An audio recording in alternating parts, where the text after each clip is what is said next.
मैं सबसे पहले माननीय मंत्री जी का आभार व्यक्त करना चाहूंगा, जो ये सौभाग्य हमारे छत्तीसगढ़ को प्रदान किया और ये रीजनल कॉन्फ्रेंस हमारे छत्तीसगढ़ में संपन्न हो रहा है। मैं छत्तीसगढ़ की 3 करोड़ जनता की तरफ से मंत्री जी का और आप सभी लोगों का हृदय से स्वागत और अभिनंदन करता हूं। 2 दिनों के दौरान आप लोगों ने सुशासन के संबंध में बहुत महत्वपूर्ण विचार विमर्श किया है। आप लोगों ने एक दूसरे से अपने अनुभवों को साझा किया है। देश के विभिन्न राज्यों में चल रहे बेस्ट प्रैक्टिसेस को भी एक दूसरे से साझा किया है। सबने मिलकर इस बात पर भी विचार किया है कि सुशासन के क्षेत्र में परस्पर सहयोग और भागीदारी को हम कैसे और बढ़ा सकते हैं। इस आयोजन में छत्तीसगढ़ को भी आप लोगों से अपने अनुभव साझा करने का अवसर मिला है। मैं इसे राज्य के लिए बड़ी अपॉर्चुनिटी के रूप में देख रहा हूं। आप सभी के पास लोक प्रशासन का दीर्घ अनुभव है। सरकारों की नीतियों और योजनाओं का क्रियान्वयन आप लोगों के माध्यम से होता है। आप लोग जमीनी चुनौतियों को बेहतर तरीके से समझते हैं और समाधान भी आप लोगों के अनुभवों से निकलकर आता है। इन 2 दिनों के दौरान आप लोगों ने छत्तीसगढ़ शासन द्वारा सुशासन की स्थापना की दिशा में किए जा रहे प्रयासों के बारे में काफी कुछ जाना और समझा होगा। मैं इस महत्वपूर्ण मंच का लाभ उठाते हुए केवल यह बताना चाहता हूं कि हमारे यहाँ परिदृश्य क्या है और हमारा विजन क्या है। जैसा कि आप लोग जानते हैं कि हम लोगों की राजनीतिक विचारधारा के मूल में ही सुशासन का विचार है। हमारे पुराणों में जिसे रामराज कहा गया है, उसे ही हम सुशासन कहते हैं। सर्वे भवन्तु सुखिनः हमारा मूल मंत्र है। अंत्योदय और एकात्म मानववाद हमारा राजनीतिक दर्शन है। पूर्व प्रधानमंत्री भारत रत्न स्वर्गीय श्री अटल बिहारी वाजपेयी हमारे प्रेरणा पुरुष हैं। प्रधानमंत्री श्री नरेंद्र मोदी जी ने नेतृत्व में हम सुशासन के माध्यम से विकसित भारत के निर्माण में छत्तीसगढ़ की अधिक से अधिक भागीदारी के लिए प्रयासरत हैं। आप सभी को पता है कि इस राज्य में संसाधनों की कोई कमी नहीं है, इसलिए राज्य में विकास के अवसरों की भी कोई कमी नहीं है।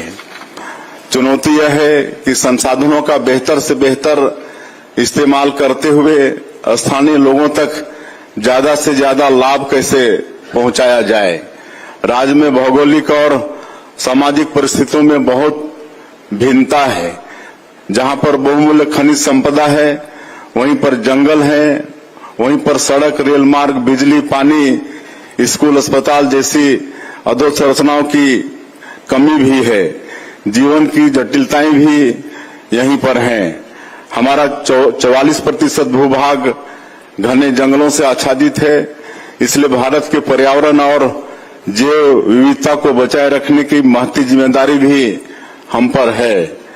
इन सबके साथ साथ राज्य की जनजातीय संस्कृति और परंपराओं को बचाए रखना भी हमारा प्राथमिक कर्तव्य है।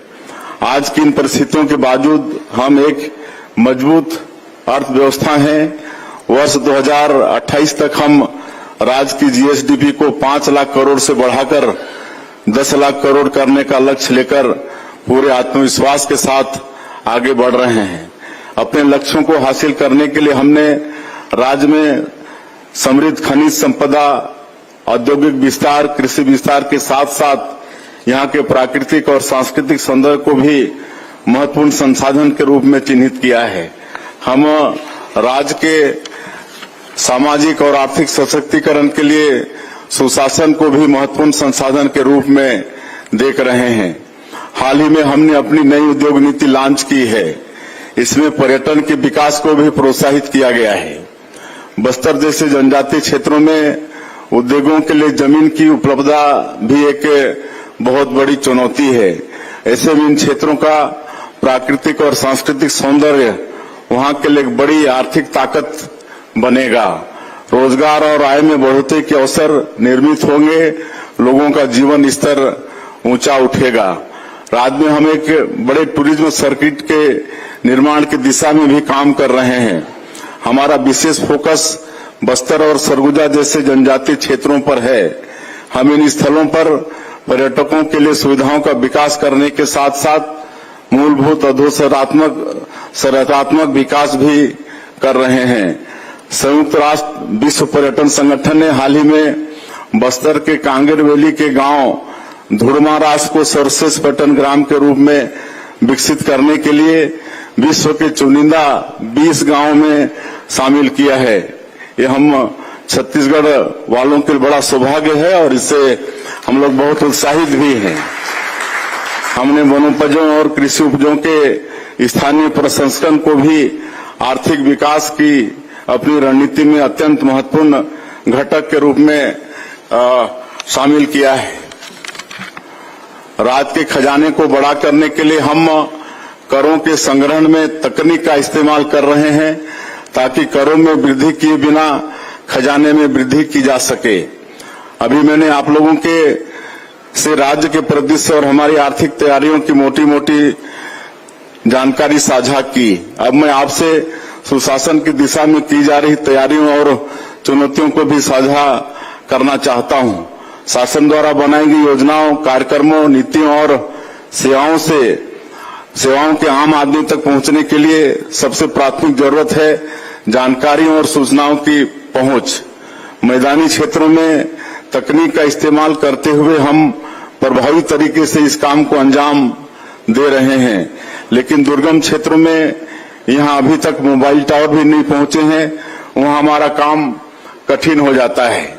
इन क्षेत्रों में अधोसंरचनाओं के विकास में नक्सलवाद एक बड़ा रोड़ा रहा है, लेकिन वर्ष 2026 तक नक्सलवाद का पूर्ण सफाया करने के हमारे भारत सरकार और प्रदेश सरकार के संकल्प इन क्षेत्रों तक भी सुशासन को पहुंचाने में हम सफल हो पा रहे हैं।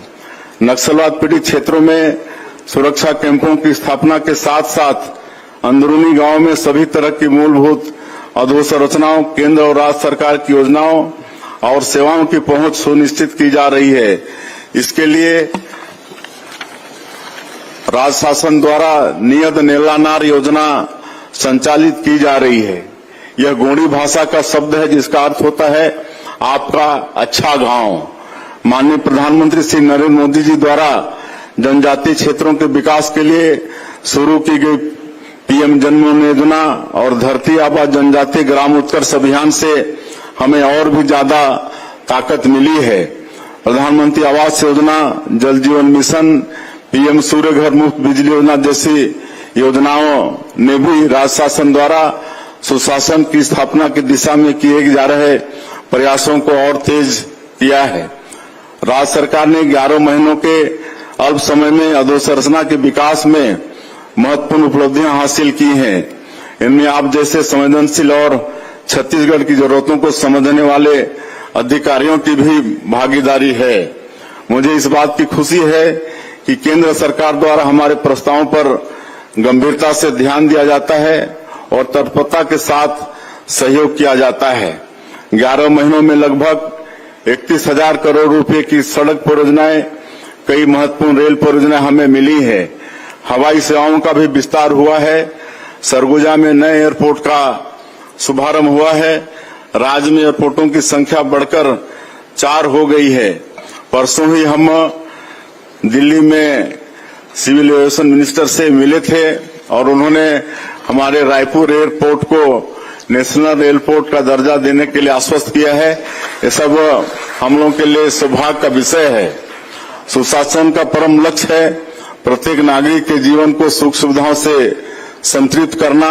राज्य में डबल इंजन की सरकार होने से हम इस लक्ष्य की ओर तेजी से आगे बढ़ रहे हैं। पिछले 11 महीनों में हमने भ्रष्टाचार के खिलाफ कड़ी कार्रवाइयां करते हुए शासन प्रशासन में पारदर्शिता सुनिश्चित की है। सभी विभागों में प्रक्रियाओं को आसान बनाते हुए सेवाओं के लिए ऑनलाइन प्लेटफॉर्म तैयार किए गए हैं।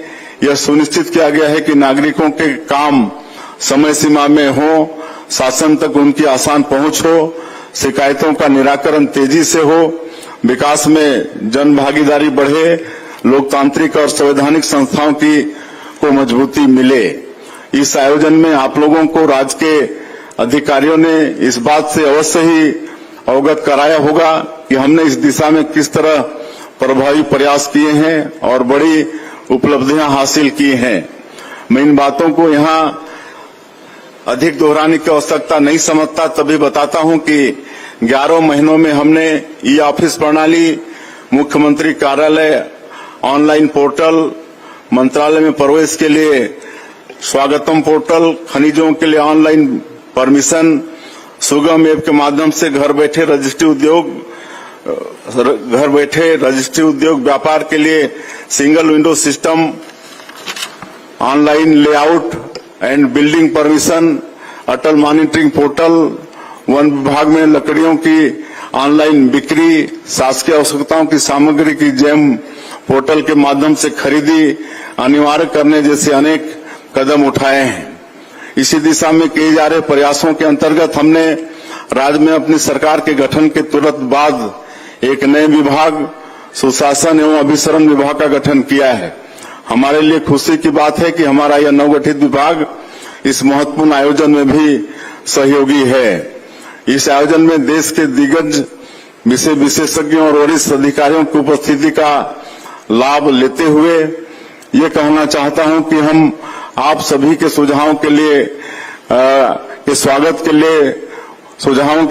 के लिए उत्सुक हैं। आज के इस महत्वपूर्ण अवसर पर मैं मुख्यमंत्री गुड गवर्नेंस फेलो योजना शुरू करने की घोषणा करता हूं। इस योजना के तहत छत्तीसगढ़ सरकार IIM रायपुर को साथ मिलकर छत्तीसगढ़ के मूल निवासी छात्रों के लिए public policy and good governance में मास्टर पाठ्यक्रम शुरू करेगी। इसके लिए छात्रों का चयन कैट के माध्यम से किया जाएगा। इस योजना में IIM रायपुर में कक्षाओं के साथ साथ छात्रों को छत्तीसगढ़ शासन के विभिन्न विभागों में व्यवहारिक अनुभव भी दिया जाएगा। पाठ्यक्रम की पूरी फीस राज्य सरकार वहन करेगी, साथ ही छात्रों को निर्धारित मासिक स्टाइपेंड भी प्रदान करेगी। यह योजना शासन में दक्षता और पारदर्शिता बढ़ाने के साथ साथ राज्य के युवाओं को उच्च स्तरीय शिक्षा और प्रायोगिक अनुभव का अवसर भी प्रदान करेगी। इसका उद्देश्य छत्तीसगढ़ में पेशेवरों की एक ऐसी पीढ़ी तैयार करना है जो सरकार, NGO, थिंक टैंक और निजी क्षेत्र के साथ मिलकर गवर्नेंस को बेहतर बनाने के क्षेत्र में काम करेगी। मैं इस सफल आयोजन के लिए प्रशासनिक सुधार और लोक शिकायत विभाग भारत सरकार तथा सुशासन और अभिसरण विभाग छत्तीसगढ़ को बधाई देता हूं और भारत सरकार को पुनः एक बार माननीय मंत्री जी को धन्यवाद करना चाहूंगा कि अपॉर्चुनिटी ये आयोजन हमें छत्तीसगढ़ में करने का अवसर दिया, हमारे प्रदेश का मान बढ़ाया है। आप सब लोगों का बहुत बहुत धन्यवाद।